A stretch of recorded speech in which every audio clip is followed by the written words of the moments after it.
Swonk is the chief economist at KPMG, and she joins me now from Chicago. As data points go, right, Diane, if we could lean into this one, and thank you for being with us here on Jobs Day. What does it tell us about what to expect in the second half of the year here? And yeah, would you be able to work in Madame Lagarde's comments? There's no getting anything over on that lady.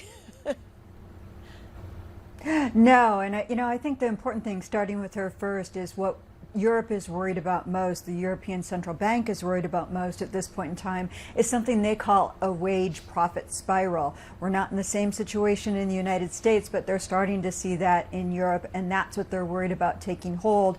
We can't let our guard down, and that's what the Federal Reserve is telling us, that even as the job market cools a bit, it certainly isn't chilly. And we're still seeing very good job numbers. We're still seeing good wage numbers. They're just slowing from the pace, the peak pace we saw at 5.8% after reopening to 4.4%. Something else the Fed is watching is where are wages accelerating. They're accelerating most in the service sector and leisure and hospitality. We had 2 months of a re-acceleration in wages in that sector, and that's something the Fed is watching closely because, of course, as we spend more on services than goods, that input on costs could show up as more inflation.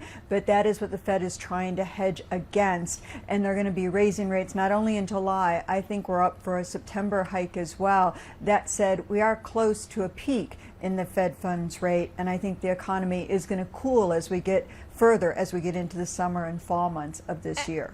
And you answered my next question because I just kind of wanted you to game out for the Fed the second part of the year. How do you think markets will react to that, though? I think the markets are having a hard time. They keep front-running the Fed in terms of rate cuts, and we don't expect to see the Fed cut rates until May of 2024. That's still almost a year away, and that is a long time for financial markets to wait for relief from the Federal Reserve. And remember, if inflation cools as the Fed hopes it will, that means that real interest rates will actually rise. That's the nominal interest rate minus inflation will actually rise over the course of this year and into early 2024, making credit conditions all that much tighter. That is something financial markets do not want to see, of course, unless it really is about snuffing out inflation. And I think there's sort of this wish out there that the Fed would be able to stop sooner, but the Fed's not willing to do that until they really see a cooling of underlying service sector inflation as well.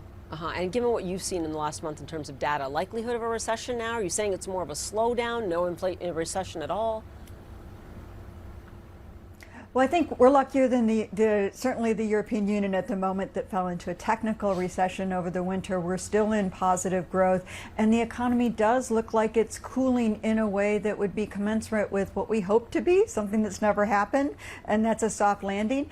The problem is it has never happened, so there are many of us who are still sort of guarded on that. I guess I'm in that camp. I do not have a full-blown recession in my forecast, but enough of a stalling to see the unemployment rate rise, which at the end of the day, that's what it's really about, isn't it? Yeah, because it's going to make people feel like it's recessionary, even if technically the data doesn't point to that. Diane, thanks so much for giving us your insight on the numbers, and have a great weekend. Really appreciate it.